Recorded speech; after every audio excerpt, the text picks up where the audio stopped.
నమస్తే అండి. నమస్తే. గత 3 సంవత్సరాల నుంచి ఎమరాల్డ్ మిఠాయి షాప్ తరఫున సౌభాగ్య గోశాల మచిలీపట్నంలో తరగటూరు మీ వ్యవసాయ క్షేత్రంలో అక్కడ సంతానం లేని సమస్యతో ఉన్న వాళ్ళకు మాఘ పౌర్ణమి రోజు ఒక ఖీర్ లాంటిది ప్రిపేర్ చేస్తున్నారు. ఆవు పాలు, ఆవు నెయ్యి, కులాకర్ రైస్, మా పిల్లి సంపత్ అని ఒక ఖీర్ ప్రిపేర్ చేస్తున్నారు. దానివల్ల నేను చూసినంత వరకు రిజల్ట్ ఉంది. అంటే ఎవరైతే 5-10 సంవత్సరాల నుంచి పిల్లలు సంతానం సమస్యలు వచ్చి ఉచితంగా వాళ్ళకి భోజనాలు పెడుతున్నారు, టిఫిన్ పెడుతున్నారు, ఈ ప్రసాదం ఇస్తున్నారు. అయితే ఈ ప్రసాదం యొక్క ఈ మాఘ పౌర్ణమి విశిష్టత ఏంటి? ఒకటి, ఈ ప్రసాదం ఏదైతే పెడుతున్నారో దాని విశిష్టత. 2, అయితే నాకు తెలిసి 2 చోట్ల జరుగుతుంది. తెలంగాణలో ఇందూరు తిరుమల జరుగుతుంది, వెంకటేశ్వర గుడిలో. 2వది మీ వ్యవసాయ క్షేత్రం. అయితే నాకు వచ్చిన కాల్స్ బట్టి లక్షల్లో ఉన్నారు ఈ సమస్య. అందరికీ మీరు కానీ వాళ్ళు కానీ వసతి ఈ ఏర్పాట్లు చేయలేరు. కాబట్టి ఎవరైతే అక్కడికి మీ చోటికి అక్కడికి రాలేని ఉన్నారో వాళ్ళ ఇంటి దగ్గర ఈ మాఘ పౌర్ణమిని ఎలా సెలబ్రేట్ చేసుకోవాలి అనేది దీని విశిష్టంగా చెప్పండి. సంతోషం అండి.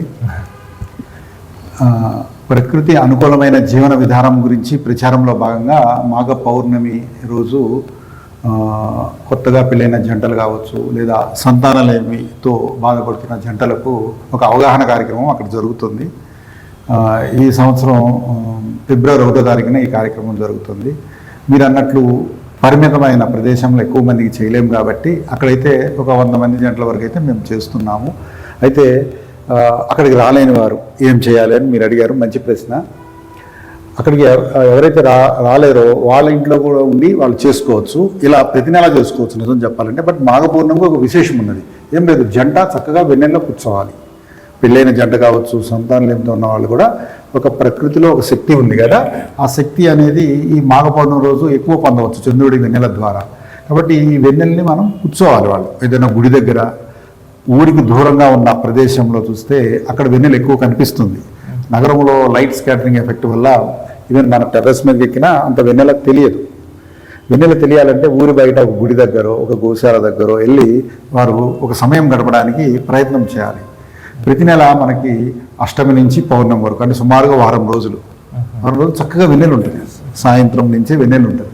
ఈ వెన్నెల్ని చక్కగా ఆస్వాదించవచ్చు మనం. కాబట్టి దానికి ఒక ప్రణాళిక వేసుకోవాలి. రోజు సాయంత్రం 2 గంటలు ఆ ఊరి దగ్గరలో బయట ఉన్న అంటే లైట్ ఎఫెక్ట్ తక్కువగా పడే ఒక గుడి దగ్గర చక్కగా కొందరు ప్రణాళిక వేసుకొని అక్కడ వెన్నెల్లో సత్సంగం చేయొచ్చు, భజనలు చేయొచ్చు, లేకపోతే మంచి మంచి పురాణ కథలు వినొచ్చు, కాలక్షేపం చేయొచ్చు. రోజు 2 గంటలు ఆ వెన్నెల్లో గడపాలి.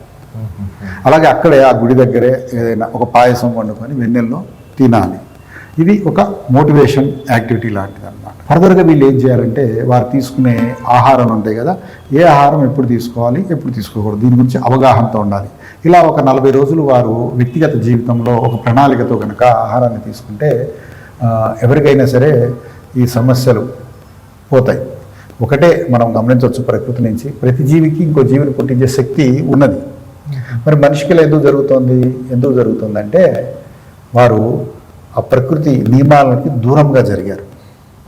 మనందరం తెలుసో తెలియకో చాలా విషయాల్లో. కనుక దీనికి ఒక 40 రోజులు, ఒక మండలం రోజులు ఒక దీక్షలాగా, ఒక ఛాలెంజ్గా తీసుకొని ఎవరికి వారు పొద్దున్నే ఏ సమయంలో బ్రేక్ఫాస్ట్ తీసుకోవాలి, మధ్యాహ్నం ఏం తినాలి, సాయంత్రం 7 గంటల్లో ఏం తీసుకోవాలి, ఈ చిన్నవి ప్రకృతి వైద్య నిపుణులు ఎంతోమంది వీటి గురించి చాలా బాగా వివరణిస్తున్నారు. వారు చెప్పినది చక్కగా ఫాలో అవుతా ఈ ప్రకృతి నియమాలను కనుక ఆచరిస్తే మళ్ళీ అందరికీ మంచి సంతానం కలుగుతుంది. అదే ఇది మాఘ పౌర్ణమి రోజు ఎందుకు ప్రిపేర్ చేస్తున్నారు ఖీర్? మిగతా చాలా ఉన్నాయి కదా పౌర్ణమి. అవునవును. మాకు పెద్దలు చెప్పింది, పెద్దల ద్వారా నేను తెలుసుకున్నది ఏంటంటే మాఘ పౌర్ణమి నాడు వచ్చే వెన్నెల ముఖ్యంగా సంతాన శక్తిని ఆ నవదంపతులకు ఇచ్చే రోజు అది. కాబట్టి ఆ రోజు వెన్నెల్లో ఒక చక్కటి ఇత్తడి గిన్నెలో ఆవు పాలు బెల్లంతో పాయసం వండుకొని తింటే అది వారికి ఎంతో ఉత్తేజాన్ని ఇస్తుంది.